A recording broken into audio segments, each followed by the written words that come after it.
Good evening, citizens of Portsmouth and my colleagues on council. I will now call to order the public work session for today, Tuesday, July 12th. And before I begin and turn the meeting over, I would like for us to recognize and congratulate our new city manager, Ms. Tanya Chapman. Welcome, ma'am. Thank you.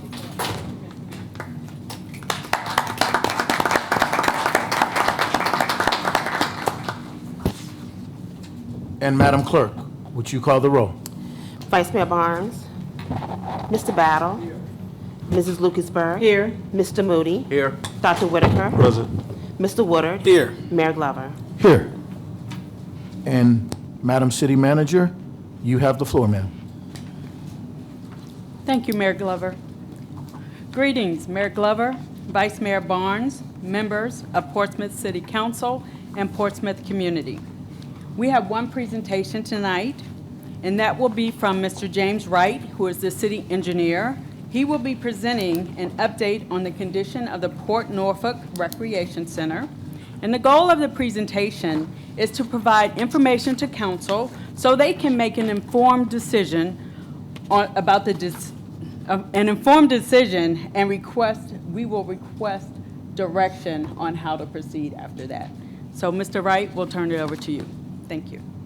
Thank you, ma'am. Welcome, Mr. Wright. Good evening, Mayor, Vice Mayor, members of the City Council. Tonight, we're just going to give you an overview of the Port Norfolk Recreation Center. So a little bit of background. The building was constructed in 1924, was converted to a recreation center in the 70s. It was formerly a fire station and a post office. A couple of things to note: there is no dedicated parking. The adjacent parking lot actually belongs to the church. It's been closed as a recreation center since 2017. Prior to its closing, the yearly attendance was between 4,000 and 5,000 individuals a year. And since from 2019 to 2022, it's been used primarily as voting. So just look at some of the condition of the building. Looking at the roof and exterior wall systems, it's 2 levels, 4 roof sections. The roof systems are original to the building. Not original to the building, but they're at the end of their useful life. There are deficiencies, so there's moisture and leaks, so the water is getting into the building. When you go to replace the roof, there'll be some code upgrades that are going to be required, and there are a number of other exterior repairs that are needed. Stabilize the precast rails at the roof sections, repair the failing brick coating, replace deteriorated windowsills, provide wicks the cavity between the brick and the facade for drainage, and some other miscellaneous repairs. Other building systems that we noted that are in need of repair. There's cracking and tearing in the resilient flooring. You see that's waviness as you're walking along on the building. There's some settlement, doesn't appear to be structural, so have to look at the floor framing. There's drainage issues at the southwest corner, the rear of the building, to get water away from the building. The second floor, even though it has an elevator, the elevator does not appear to be ADA compliant. The opening's only about 30 inches wide, so wheelchair is about 36 inches, so wheelchair won't be able to get into the elevator. With that, the HVAC system is at the end of its useful service life, and the elevator will need to be inspected just to get that up and operational. Some other miscellaneous interior repairs. Bathrooms need to be modernized. Number of ceiling tiles that are stained or broken and missing. There's some painting that needs to be done since we are in a COVID age. Install touchless fixtures like for the bathrooms, water fountain, things of that nature. Provide a building security system. Carpet needs replacing, and the hot water heater needs to be serviced. Here's an opinion of probable cost. Those items that were discussed are listed here in order. You look at the magnitude of cost, about $2.35 million to do all the repairs that have just been discussed. there was a question about what would you need to do to bring it up to condition to have it vote, people to be able to vote there. Those items that are listed: repair the flooring, look at the floor framing, replace the carpet, modernize the bathrooms, inspect the elevator, serve the hot water heater and HVAC, paint, and then provide security systems. Approximate cost for that is $650,000. That doesn't address the leaks, and without addressing the leaks, the building will continue to deteriorate. These are just some photos. To the left, you see a picture of the roof where water's been ponding. Down below that, you see the railing that's cracked along the roof. You see the upper right there where you have some of the sealant and the brick is failing. A vertical crack below that, indicating some more exterior issues. Inside, a couple of pictures of where you have flooring issues. There by the lights, you see staining of the ceiling tile, indicating a leak. And just for perspective, just a picture of the elevator showing the narrow opening to get into the elevator. With that, that concludes the presentation, and I'll answer any questions and discussion by City Council. Vice Mayor Barnes, you have the floor, sir. The 2.35 mil, is that including the 650,000, or is that a separate cost? It includes. Okay. Thank you. Yes, sir.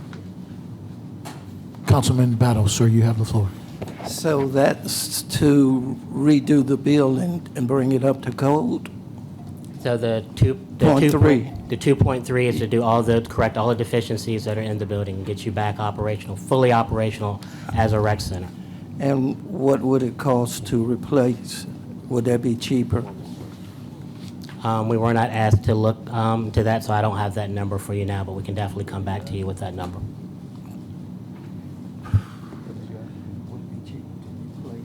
Oh, Councilwoman Can you- Lucasberg. Are you done yet, sir? I'm sorry. Can you see what it would cost to replace it and to do your cost estimate around 30 folk with the 5,000 a year attendance? It would come out to about 30, 35 people that it would be sensibly to house. So could you work from those numbers? Let me rephrase that. So based on the population that it was serving, you're asking us to come back with an estimate for a Right. building that would serve that number of people. Right. Okay, we can do that. Right. Because with the 5,000, you're talking about 15, 20 people a day. So I imagine 30 would be a good number to start at, 30 and 40 perspective. We'd have to look at programming, just get an idea of what type of programming be in the building. Look Same. at the square foot and just come up with the number. Same thing that we're doing at this point. Yes, sir. Councilwoman Lucasberg, ma'am, you have the floor. Thank you, Mayor. Thank you, Mr. Wright, for the presentation. This property is in the historic district, so these costs that are estimated are putting them back in the same status that we require all of our homeowners and buildings in the historic district, you know, architectural shingles and any other historic options that are required to replace or remodel or renovate. Well, there are no shingles on the building now, so Okay. we would keep the historic character of the building with the repairs we make. And typically, as with any building that's in a historic district, that's a city building, we go before CAR and have them provide some information, feedback to inform the design so that we can basically incorporate those things prior to going out for bid. Right. So there's a process in place internally, and we do pull that in. And so we will end up, I don't know if it's necessary to get a certificate of appropriateness, but we will go through the process, Right. that same process as we go through the design. Okay. And I guess The question is, how did it get to this point? At what point did the city decide that they were not going to continue with any upkeep on this building, or did they have other plans to just let it deteriorate and then take it down? We're just trying to figure out what was the city's plans to not keep it up. That's a question that I can't answer, but we can certainly come back to you with that information. Okay. Councilman Woodard, sir, you have the floor. Thank you, Mr. Mayor. Mr. Wright, I just want to know from the cost of these repairs, because, you know, it's a lot of repairs for this building. What would be the new life expectancy for this building with these repairs included? So, new roof, it's probably going to be a 20-year roof. Once you do replace the ceiling and those items, they should last for another 10 to 15 years, but you would have to check those probably every 5 years. The elevator, if you were to do something with the elevator, you'd have to replace it. You can't like increase the size, so you have to that's a new elevator.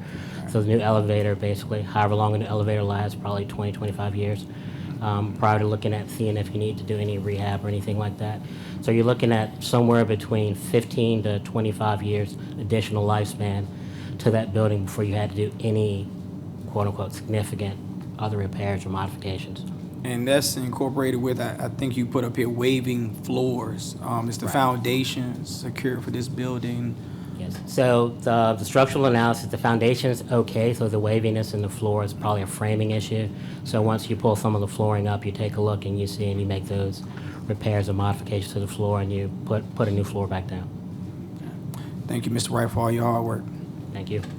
Councilman Moody, sir, you have the floor, then Dr. Whitaker. Thank you, Mayor.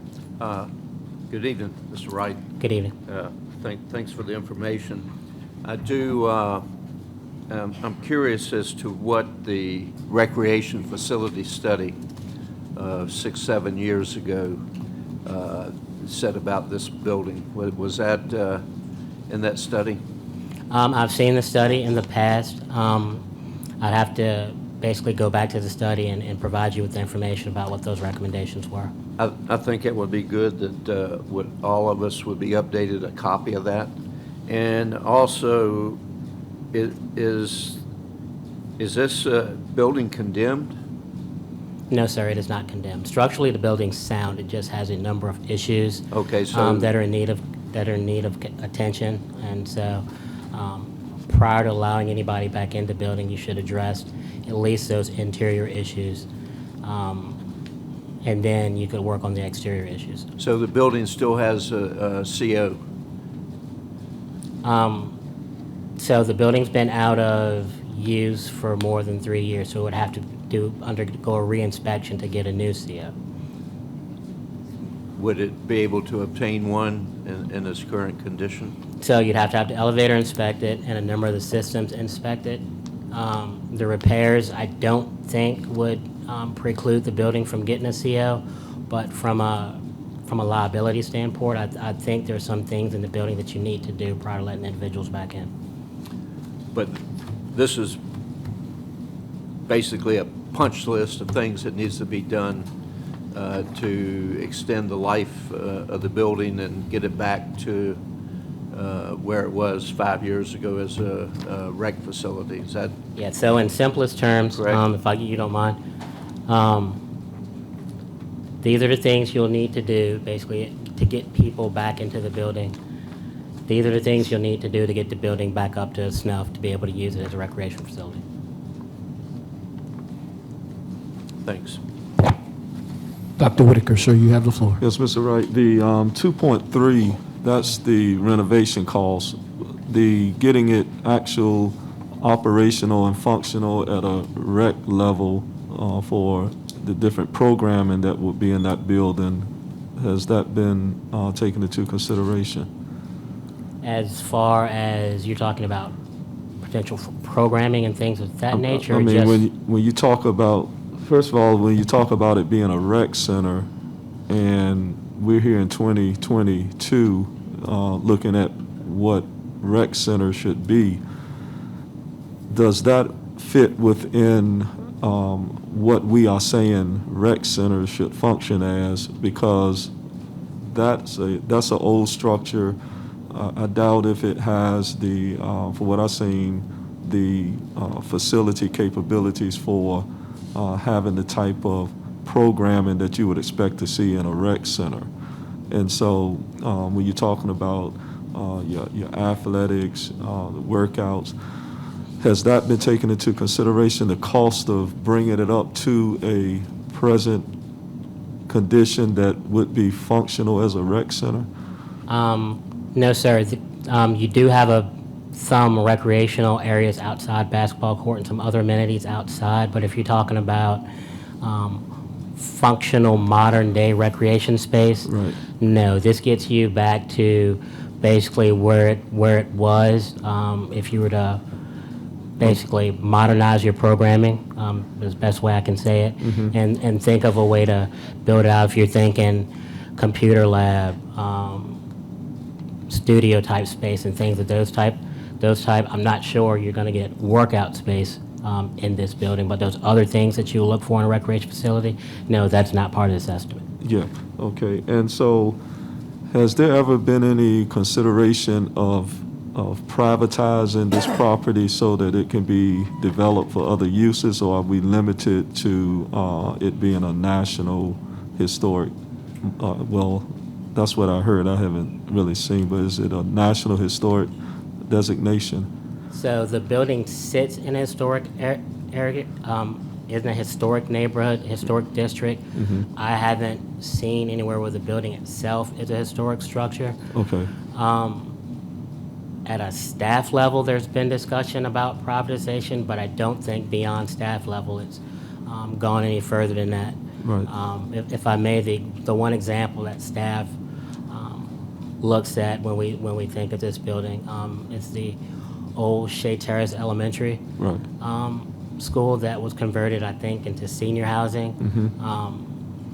That's the only comparable from at least from staff discussions that this Right. building would potentially fit into, where a private developer would be able to come in and get historic tax credit, be able to do something with the building to bring something back to the city and to the neighborhood. Right. I would hope that as council deliberates on this issue, that we would take that into consideration about privatizing it and bringing it onto the tax rolls and converting it to another use. Mr. Wright, do you know what the square footage of the facility is? No, I do not. I can get that information for you. That would be helpful to know as well. Are there any other questions from my colleagues on council? Thank you, sir. Thank you.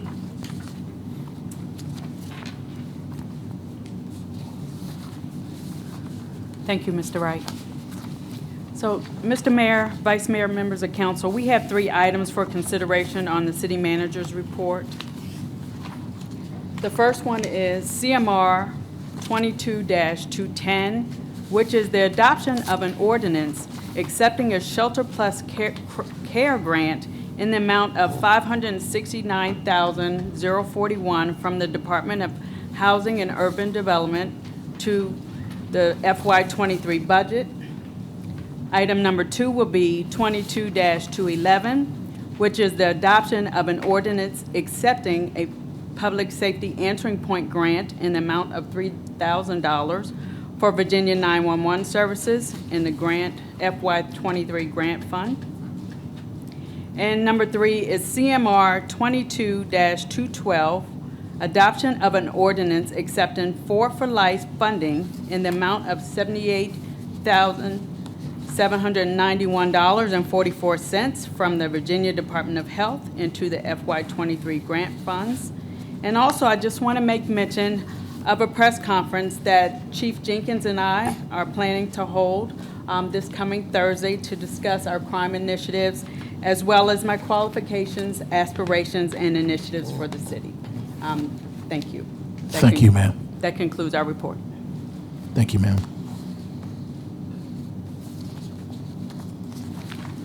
We have now come to city council liaison reports.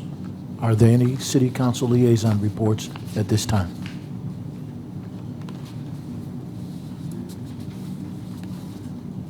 Well, I would like to just make an announcement. I did hear from some of our leadership at the Portsmouth Redevelopment and Housing, Mr. Lalonde, who is the chairman of the board, and Mr. Ed Bland today had a conversation.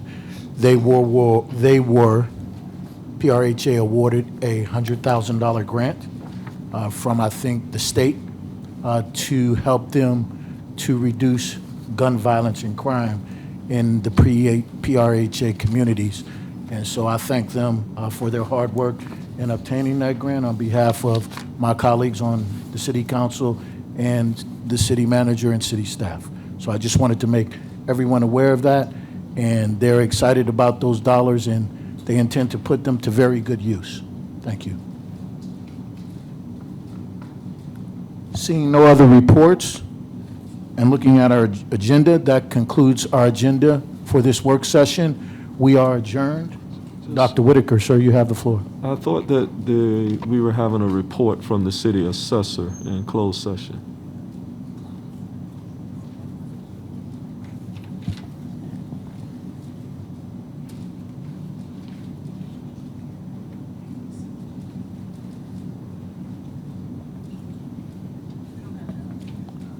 We don't have that on the agenda Okay. at this time. Okay. So if we could get that for next meeting on the agenda? I think it was this, Doc. I think it was this.